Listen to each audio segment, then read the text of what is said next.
A very big जय Hind to all of you guys। मैं director M academy और आपका जीएस का टीचर डॉक्टर इमरान अहमद खान तहे दिल से आप सभी का, जो लोग मुझे इस समय देख पा रहे हैं और सुन भी पा रहे हैं, स्वागत करता हूं। और आज के इस वीडियो में आपको एक छोटा शॉर्ट इंट्रोडक्शन देना चाहता हूं, और वो ये है कि लास्ट वीडियो में हमने क्या किया, अपने आर्टिकल्स को राष्ट्रपति यानी प्रेसिडेंट ऑफ इंडिया के आर्टिकल्स से आगे 63 से कंटिन्यू किया। That was a simple point कि 63 से उपराष्ट्रपति क्यों आएगा, क्योंकि उसके पहले राष्ट्रपति था 62 तक, तो ऑब्वियसली इसके बाद अब उपराष्ट्रपति की बारी आएगी। और वहां से हमने एक लंबा सफर 30, 35, 36 के आसपास, 36 के आसपास आर्टिकल्स को कवर किया। और हम कहां पहुंच गए? बेसिकली हम पहुंचे आर्टिकल 112 में बताए गए बजट के अंतर्गत 117 के सी में आकस्मिक निधि के बारे, संचित निधि के बारे में, यानी कंसोलिडेटेड फंड के बारे में जानकारी लेते हुए, और फिर उसी से हमने कनेक्ट किया आर्टिकल 266 और 267 कंसोलिडेट फंड और कंटेंजेंसी फंड, संचित निधि और आकस्मिक निधि। तो वो दो आर्टिकल भी वहां कवर हुए। आज हमारी बारी है कि हम, आप स्क्रीन में देख सकते हैं कि आर्टिकल 123 123 से लेकर हम रन करेंगे आर्टिकल 161 तक। मैं आपको फिर से याद दिलाना चाहूंगा कि यहां पर भी हम लगातार सारे आर्टिकल नहीं पढ़ेंगे, क्योंकि मेरा ये बिलीफ है कि ज्ञानी बनने के लिए मत पढ़िए, एग्जाम निकालने के लिए पढ़िए।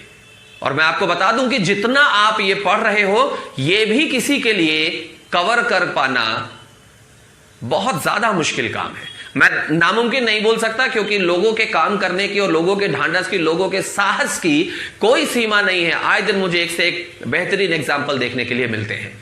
लेकिन मैं आपको इतना जरूर एश्योर करूंगा कि जो आपको मैं पढ़ा रहा हूं, उस लेवल को अगर आप रीच करते जा रहे हो, तो आप ये मान के चलिए कि वो लेवल आपके लिए एक एक्सट्रीम लेवल होगा, जहां पर सारे एग्जाम आपके लिए कवर होंगे। डन? चलिए, सो हम स्टार्ट करते हैं हमारा आज का सेशन। हमारे आज के सेशन में सबसे पहला आर्टिकल जो हम इंट्रोड्यूस करेंगे आपके लिए और एक्सप्लेन करेंगे, वो है आर्टिकल नंबर 123। अब इस 123 को जरा आप समझिए, बहुत गौर से सुनिएगा। अभी कॉपी किताब किनारे रखिए, लिखने का काम बाद में। ओके, चलिए, नोट्स हम बाद में बनाएंगे। 123, तो सबसे पहले मैं आपको बोलूंगा कि आप 123 को जोड़िए आपस में, 1, 2 और 3 को। कितना हुआ? 6। क्यों? क्योंकि यहां पर राष्ट्रपति के अध्यादेश यानी कि प्रेसिडेंशियल ऑर्डिनेंस की बात की गई है, और वह कितने समय तक रहेगा इसके बारे में हम जब बात करते हैं, तो 123 को जोड़िए तो 6 माह नहीं, सप्ताह, 6 वीक के लिए। अब कई बार हम कंफ्यूज हो जाते हैं कि ये 6 वीक कैसे याद रहे, तो उसका एक क्लू मैं आपको देता हूं। आपके माइंड में दो चीजें हो सकती हैं, या तो 6 वीक होगा या 6 सप्ताह होगा। आप 6 सप्ताह में देखेंगे तो कितने दिन आएंगे? 42 डेज, राइट? 6 सप्ताह, 6 सप्ताह 42, 6, 7, 42। और आप अगर 6 माह देखेंगे तो बेसिकली ऑन एन एवरेज कितने डेज होते हैं? एक माह में 30, तो आप उधर 6 से उसको मल्टीप्लाई करिए तो 180 डेज, मतलब 42 डेज और 180 डेज। अब इनको आप कैलकुलेट कर लीजिए। 42 यानी 4 और 2 कितना हुआ? 6, और 180 इसको आप कैलकुलेट करोगे तो कितना होगा टोटल? 9। तो इसका मतलब आपका वो 6 नंबर कहां रीच कर रहा है? 42 के साथ, और 42 क्या था? वीक था। तो इसका मतलब राष्ट्रपति का अध्यादेश आर्टिकल 123, मैं आपको पहले भी पढ़ा चुका हूं प्रेसिडेंट में आपको ये सब चीजें। तो राष्ट्रपति का अध्यादेश आर्टिकल नंबर 123 ये बताता है कि 6 अधिकतम सप्ताह के लिए राष्ट्रपति अपना अध्यादेश लागू कर सकता है, और उसके पहले संसद से उसको क्या लेना पड़ेगा? परमिशन, उसकी 2/3 बहुमत के साथ। परमिशन इन द सेंस बहुमत लेना पड़ेगा, अदरवाइज वो 42 दिनों में स्वतः समाप्त हो जाएगा। तो this was about the article number 123। Done? चलिए, अब आगे चलते हैं हम आर्टिकल नंबर 124 से आगे की तरफ। अब आप स्क्रीन में देख रहे हैं कि 124, 214 और उसके बाद 222 लिखा हुआ है। तो यहां पर आपको एक छोटा सा क्लू देना चाहूंगा जिससे आप इसको याद कर सकोगे। ठीक है, 124, 1 का 2 और 2 का 4, यही लिखा है ना? 1 का 2 और 2 का 4 करना, 1 का 2 और 2 का 4 करना। क्या ये अच्छी बात है? नहीं सर। आदि बोलते ना 1 का 2, 1 का 2, 1 का 2, 2 का 4, 2 का 4, ये वो लोग करते हैं जो गैम्बलिंग करते हैं। तो gambling is an illegal word. So आप जैसे ही इलीगल की बात करते हो, तो इलीगैलिटी के लिए देश की सर्वोच्च संस्था कौन है जो निर्णय देती है? वो है सुप्रीम कोर्ट। तो article number 124 is about supreme court. और हमने एक गाना सुना है मिस्टर अनिल कपूर साहब की, एक मूवी थी राम लखन मूवी, जिसमें था 1-2 का 4 और 4-2 का 1। लेकिन 421 तो कोई आर्टिकल होता नहीं है, तो 4 को पीछे कर दीजिए। आपने 421 लिखा तो 421 बन गया, तो वो तो कोई आर्टिकल होता नहीं। 4 को पीछे करिए तो अब कितना बचा, 21 और पीछे वाला 4, 214 फॉर हाई कोर्ट। तो देखिए सुप्रीम कोर्ट से हमने हाई कोर्ट कितनी आसानी से निकाल लिया। इसको मैं आपको एक्सप्लेन भी कर देता हूं, देखिएगा गौर से। अगर हम बोर्ड की तरफ ध्यान दें तो मैंने आपके लिए लिखा आर्टिकल नंबर 124, 1 का 2 और 2 का 4 करने के लिए कौन है, बताने के लिए कौन है, सुप्रीम कोर्ट।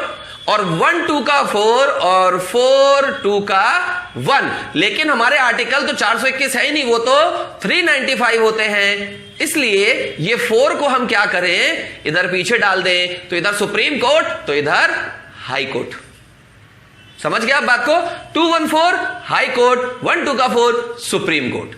अब सुप्रीम कोर्ट में तो कभी जजों के ट्रांसफर होते नहीं, क्योंकि वो तो देश में एक है। लेकिन हाई कोर्ट की अगर हम बात करें तो स्टेट के अलग अलग हाई कोर्ट होते हैं, उनके ट्रांसफर होते हैं। तो याद रखिए जजों के ट्रांसफर से संबंधित याद रखना, आप सुनना मेरी बात को, कि जबलपुर का अगर हाई कोर्ट है और वहां का जज अगर इलाहाबाद के हाई कोर्ट में पहुंच जाए तो क्या नियम कायदे कानून चेंज होंगे, नहीं होंगे। कहने का मतलब 214 के बाद ऐसा कोई नंबर आप ढूंढ लीजिए जिसको आगे पीछे कितना भी कर दो वो 3 संख्या का नंबर वही होगा। तो 214 के बाद सीधे आ जाइए आप 222 में, ये 2 यहां करो, ये 2 यहां करो, इसको यहां करो, इसको यहां करो, बात 222 ही होगी। इसका मतलब हाई कोर्ट के जजों के स्थानांतरण से संबंधित आर्टिकल कौन सा है, 222 है।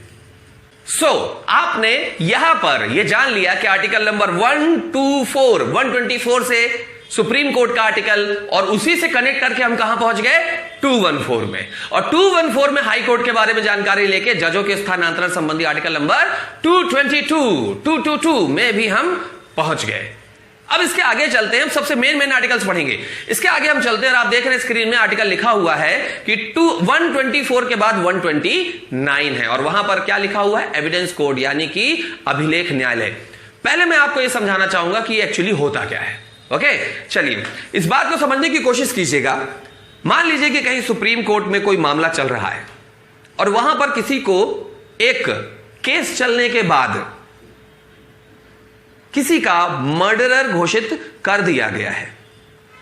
ओके, उसी तरह की घटना के जैसा केस किसी देश के किसी हाई कोर्ट में भी कभी चल रहा था आगे जाकर, तो अगर अभियुक्त जिसके साथ गलत हुआ है, अगर वो ऊपर वाले केस को जो कि पहले हो चुका है को एविडेंस के रूप में यूज करे और हाई कोर्ट के जज को ये कहे कि सर देखिए इसी तरह की परिस्थितियों में सुप्रीम कोर्ट ने एक व्यक्ति को कहा था कि वह मर्डरर है, उसे घोषित किया था, तो ऐसी ही परिस्थितियां मेरे केस में भी है, तो मैं चाहता हूं कि जिसके ऊपर मैंने इल्जाम लगाया है आप उसे उसकी सजा दें। या ये ऐसा भी हो सकता है कि वहां पर किसी को मर्डर के ब्लेम से फ्री किया गया था, तो यहां वकील उसका कह सकता है कि मेरे मुवक्किल के ऊपर, मेरे अभियुक्त के ऊपर यह केस लगाया गया है, तो सुप्रीम कोर्ट में चूंकि सेम कंडीशंस में उसे फ्री कर दिया गया था, चार्ज नहीं लगाया गया था, तो आप भी मेरे मुवक्किल को चार्ज फ्री कर दीजिए। तो यह क्या हुआ, एक तरीके से एक एविडेंस के रूप में यूज होता है सुप्रीम कोर्ट में दिया जाने वाला कोई भी निर्णय। Okay, so article number 129 is for negative. तो मैं इसको नेगेटिव कैसे यूज करता हूं कि याद रखिए कि किसी ने अगर कोई डिसीजन दिया है तो हो सकता है कि हाई कोर्ट में जो काम हुआ हो वो उस तरह के डिसीजन की प्लानिंग करके किया गया हो, मे भी, तो हम अपने लिए नंबर यूज कर लेते हैं 29। 9 इज फॉर नेगेटिव।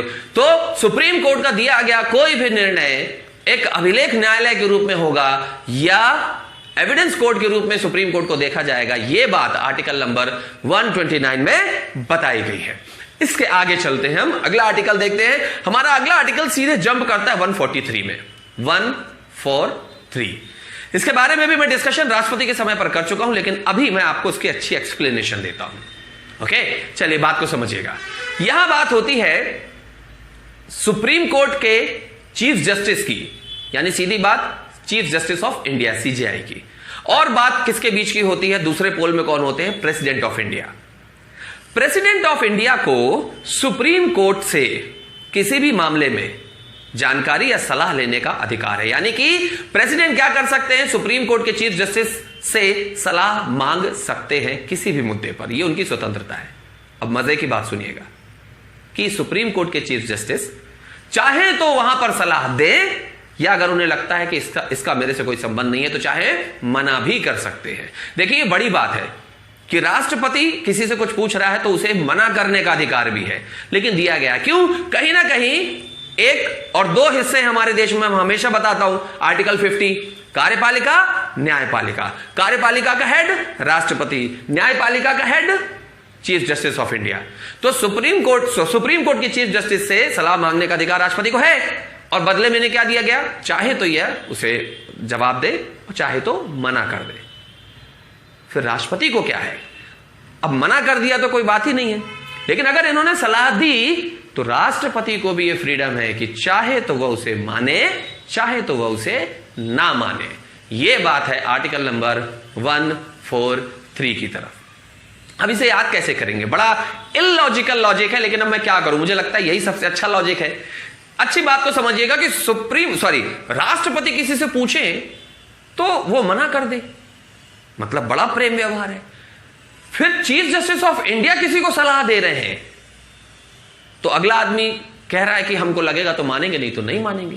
मतलब राष्ट्रपति की तरफ से भी बड़ा प्रेम व्यवहार है, चीफ जस्टिस ऑफ इंडिया की तरफ से भी बड़ा प्रेम व्यवहार है, क्योंकि दोनों के ऑर्डर सर्वमान्य होते हैं, लेकिन आपस में एक दूसरे के लिए प्रेम व्यवहार दिख रहा है कि भैया अगर तुम बोलोगे, वैसे तो दुनिया को मैं मना कर देता हूं लेकिन आपकी बात मैं मान लूंगा। तो ये वही होता है जहां प्रेम व्यवहार होता है, लव होता है।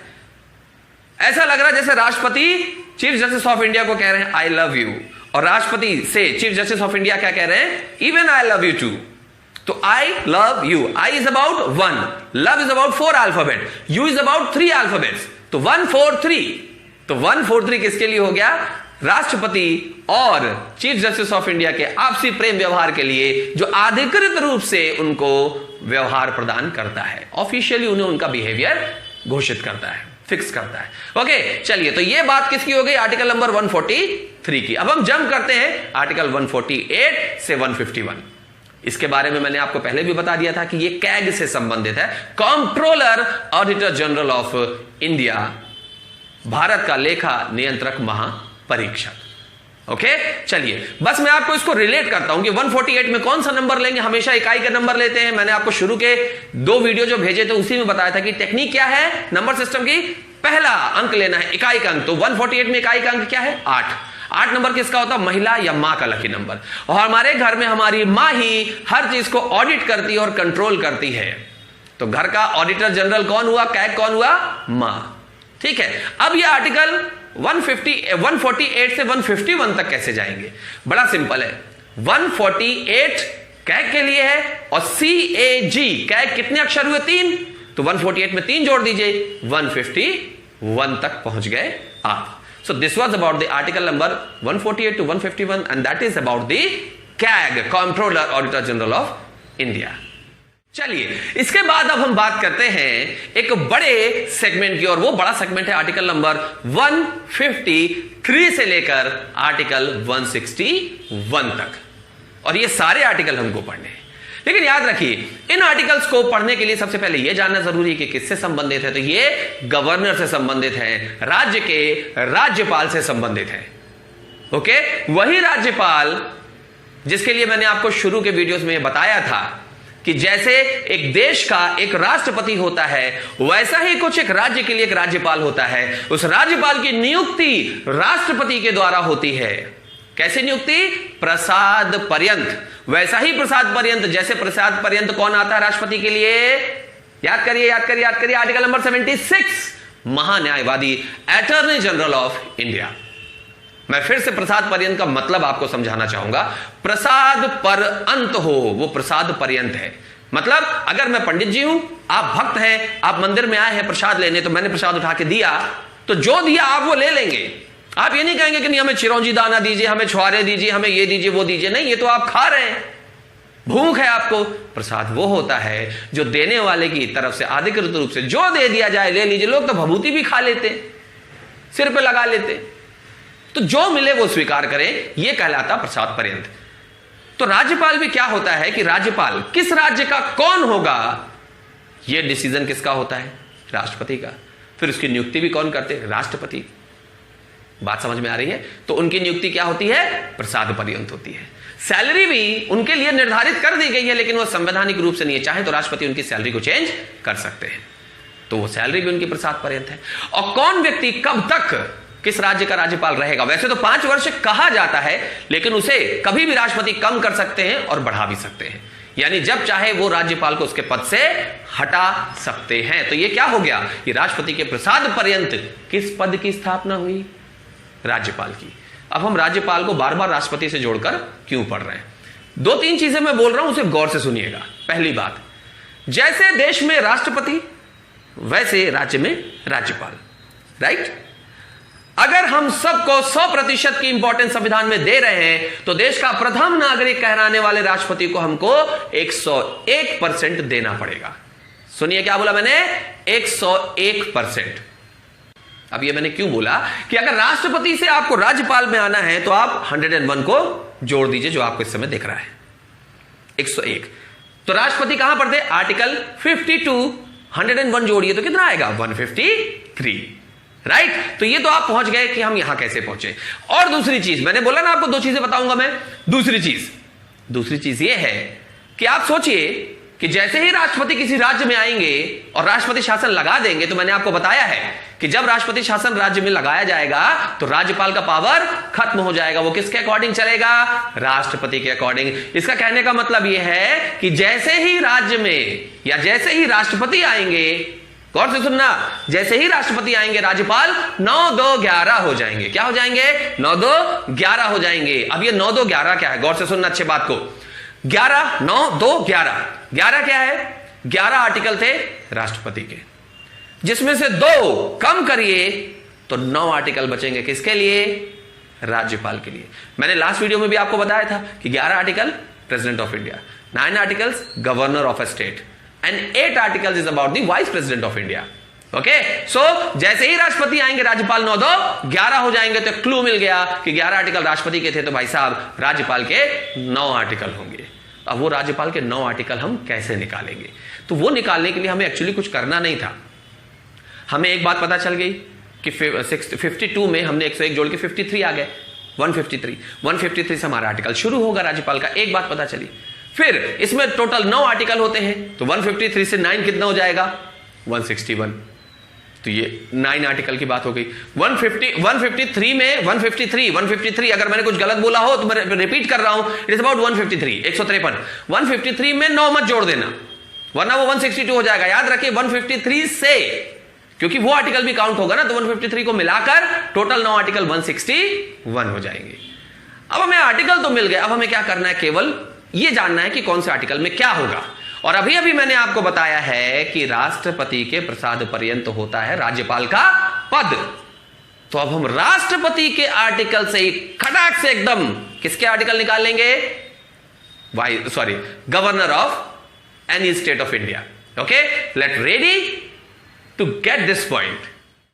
ध्यान से अगर आप बोर्ड की तरफ देखेंगे तो आपको राष्ट्रपति के वो सारे आर्टिकल जो आपने पढ़े थे बाकायदे लिखे हुए एकदम सिस्टम में दिख रहे हैं। आर्टिकल 52 से 62, 11 आर्टिकल, जिसमें सबसे पहले क्या दिया हुआ है कि भारत का एक राष्ट्रपति होगा जो कि केंद्रीय कार्यपालिका का प्रमुख होगा, यानी कि he will be the head of central legislative of Indian government. Okay, उसके बाद फिर क्या लिखा हुआ है कि वह क्या होगा? हमारे लिए चुने जाने के लिए उसका एक निर्वाचक मंडल होगा, यानी इलेक्शन कमेटी होगी, जो कि उसे एक इलेक्शन प्रोसेस से चुनेगी। निर्वाचन पद्धति वो जो लिखी हुई है, जिसके लिए एक वर्किंग टेन्योर फिक्स होगा कि कार्यकाल कितना है, जिसके बाद वो पुनः निर्वाचित यानी री इलेक्टेड भी हो सकता है। कुछ योग्यता है, एलिजिबिलिटीज, और उसके बाद कुछ शर्तें बताई गई कि इन्हें मानना पड़ेगा आपको, यानी norms and forms and all. ठीक है, और उसके बाद क्या बताया गया? शपथ, ओथ, कि राष्ट्रपति की शपथ का क्या कैसा मामला है। महाभियोग लगेगा राष्ट्रपति पर, इंपीचमेंट।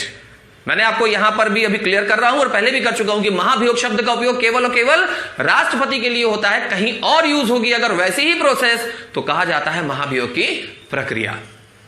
बात समझ में आ गई? ठीक है, चलिए। और लास्ट में महाभियोग अगर लग गया तो पद से रिक्ति होगी, यानी कि वो अपने पद से अलग हो जाएंगे। तो ये सारे आर्टिकल बड़े सिस्टमेटिक थे, किसके लिए? राष्ट्रपति के लिए। अब हमको क्या करना है? इन्हीं में से राज्यपाल के आर्टिकल को निकालने की कला सीखनी है कि अलग से कुछ पढ़ना ना पड़े। ठीक है, तो हमने बोला था आपसे कुछ चीजें। क्या बोला था? कि भारत का राष्ट्रपति किसी भी राज्य के राज्यपाल को स्वयं नियुक्त करता है और जब चाहे हटा भी सकता है, और उसकी वर्किंग टेन्योर कितनी होगी, यानी कार्यकाल कितना होगा, उसके बारे में भी वो खुद ही निर्णय करता है। भले फिक्स की गई है 5 साल, लेकिन जो संविधान कहता है वो मैंने आपको बताया। अब उन्हीं चीजों को हम क्या करेंगे, जहां जहां राष्ट्रपति का शब्द आया वहां पर हम किसका उपयोग करेंगे? अब राज्यपाल का। गौर से सुनिएगा मेरी बात को, कि अगर मैं बोलूं कि, गौर से सुनते चलिएगा, नंबर भी लिख रहा हूं, कि अगर मैं पहला नंबर यह लिखूं कि एक राज्य का, भारत की जगह क्या हो जाएगा? अब राज्य का एक राज्यपाल होगा, तो हम शुरू कर रहे हैं 153 से। ठीक है, ये ऐसा करते हैं कि अभी मैं केवल बताता हूं आपको, आप नोट करिए। राज्य का एक राज्यपाल होगा, मान लिया वो। अब यहां केंद्रीय कार्यपालिका था, तो यहां राज्य की कार्यपालिका, यानी कौन सा लेजिस्लेटिव हो जाएगा? स्टेट लेजिस्लेटिव का हेड होगा। उसके बाद क्या उसका कोई निर्वाचक मंडल या निर्वाचक प्रणाली होगा? नहीं होगा। क्यों? क्योंकि निर्वाचन तो है ही नहीं, इलेक्शन तो हो ही नहीं रहा है, वो तो प्रसाद पर्यंत है। तो यहां पर सीधे क्या हो जाएगा? राष्ट्रपति के द्वारा उसकी नियुक्ति हो जाएगी, प्लेसमेंट हो जाएगी, नियुक्ति। ठीक है, तो 2 की जगह 1 आर्टिकल। फिर क्या उसका कोई निश्चित कार्यकाल होता है? क्या वह री इलेक्टेड हो सकता है? तो मैंने फिर बताया कि इलेक्शन तो है ही नहीं, क्योंकि वो कब तक रहेगा और आगे रहेगा कि नहीं रहेगा, ये भी कौन डिसाइड करता है? राष्ट्रपति। तो इसलिए इसको सीधे बोलेंगे हम वर्किंग टेन्योर, पदावधि, यानी पद की अवधि कितनी होगी, ये राष्ट्रपति डिसाइड करेंगे। क्या उसकी कुछ योग्यता होती है? हां होती है। शर्तें होती है? हां होती है। शपथ लेता है? हां लेता है। क्या महाभियोग लगता है? नहीं लगता है। महाभियोग की जगह वह सीधे सीधे पद से खाली हो जाता है।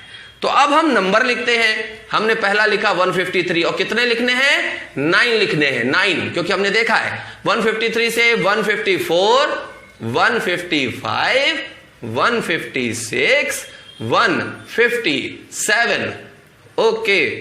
फिर 158, 159, 160 और 161। 9 लिखने थे ना, देखे कितने हुए? 1 2 3 4 5 6 7 8 9 आर्टिकल हो गए। अब इन्हीं को हम कनेक्ट करते हैं, तो आर्टिकल 153 में क्या दिया होगा? कि राज्य का एक राज्यपाल होगा। 154 में क्या दिया होगा? कि राज्य कार्यपालिका का प्रमुख होगा। 155 में क्या दिया होगा? नियुक्ति। 156 में दिया होगा पदावधि। 157 में क्या दिया होगा? योग्यता। 158 में क्या दिया होगा? शर्तें। और 159 में क्या दिया होगा? शपथ। और 160 में क्या दिया होगा? ये नहीं है, पद रिक्ति। तो सर 161 के लिए क्या है? अरे साहब, पूरे के पूरे आर्टिकल तो आपने क्या किए?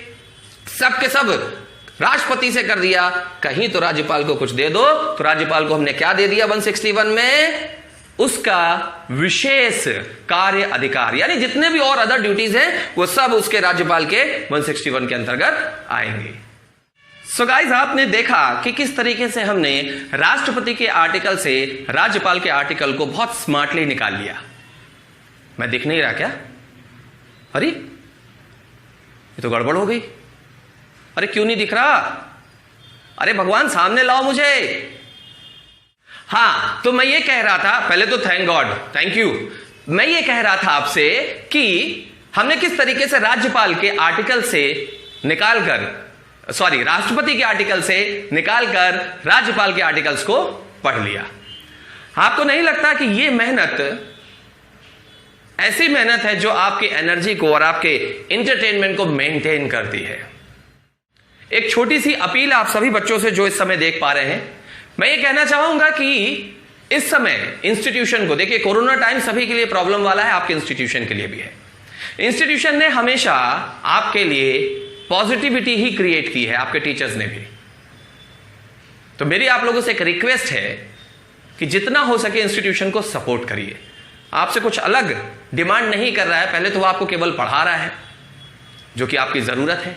साथ में जितना हो सके इंस्टीट्यूशन और उसके वीडियो और उसकी फैसिलिटीज को प्लीज दूसरों तक इंटेंशनली पहुंचाइए। यह रिक्वेस्ट है मेरी आपसे। मुझे नहीं पता कि आप मेरी बातों को समझ पा रहे हैं कि नहीं समझ पा रहे हैं, लेकिन मैं इतना जरूर समझ सकता हूं कि अगर ऐसी ही कोई समस्या आपके आसपास होगी तो आप भी दूसरों से यही उम्मीद करते होंगे कि वो आपको समझे। अगर हम आपको टीच करने के लिए 1000 रुपीज अपने इंस्टीट्यूशन में अप्लाई करते थे तो हमने उस बात को समझा है और जितना हो सके उसे कम किया और 800 कॉस्ट किया। उसके बाद जिन बच्चों ने 3 महीने की फीस वन शॉट दी है उसमें हमने फिर 400 आपके लिए किया है। कोई एहसान नहीं है, बस ये समझने की बात है। तो अब आपकी बारी है, थोड़ा सा समझिए और ऐसा सोचकर कि ये इंस्टीट्यूट आपके अपने घर का ही है, इसे सपोर्ट करके लोगों के बीच में इसे पहुंचाइए। मैं ये नहीं मान सकता कि आपके कांटेक्ट में पढ़ने वाले लोग नहीं हैं, और अगर उनके साथ कोई समस्या है, कोई इशू है, तो हमसे डिस्कस करिए, खुलकर बात कीजिए। ये टाइम ही है एक दूसरे का साथ देने का। संस्थान कई सालों से आपका साथ देता है, या कुछ समय के लिए, बस कुछ ही समय के लिए आपके साथ की जरूरत है इंस्टीट्यूशन को। उसके बाद मुझे पूरा भरोसा है हमारी टीचर विंग पर और सबसे ज्यादा अपने ऊपर कि मैं वापस रिकवर कर लूंगा। बस इतनी ही बात मुझे आपसे करनी थी।